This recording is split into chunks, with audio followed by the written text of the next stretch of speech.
Om Sri Matre Namaha. Welcome to today's sloka. Today's sloka, Sri Chakra Raja Stotra, invoking divine energies. This mantra is a prayer to the Divine Mother, asking for blessings and guidance. It honors the Sri Chakra, which is a powerful symbol of the universe and spiritual energy. Om Aim Hreem Sreem Sri Matre Namaha.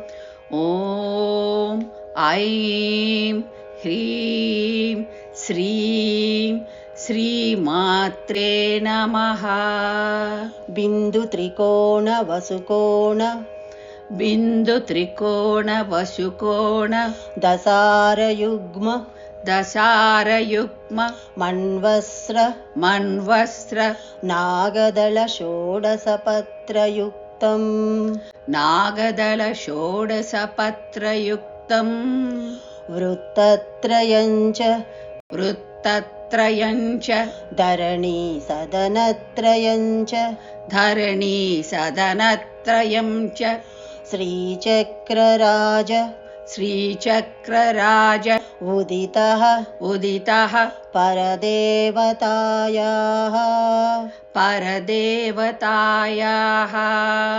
Om Aim Hreem Sreem Sri Matre Namaha.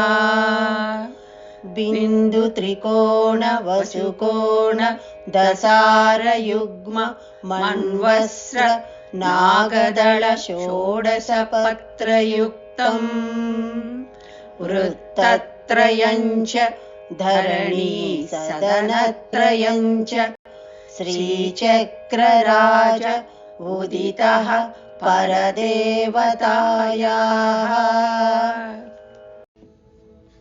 Meaning of the shloka: Bindu, the point or center of the Sri Chakra. Trikona, the triangle, representing the three primary energies or gunas, Sattva, Raja and Tamo. Vashikona, the interlocking triangles in the Sri Chakra, symbolizing the power of attraction and control. Dashara Yugma refers to the 10 pairs of forces or the 10 divine principles in harmony. Manvasra refers to the sacred garment worn by the deity. Nagadala refers to the serpent, a symbol of power and wisdom. Shodasapatra Yuktam refers to the 16 petals of the Sri Chakra, each representing a different divine aspect. Vrittatrayam, the 3 circles of the Sri Chakra, symbolizing the different levels of existence: physical, mental and spiritual.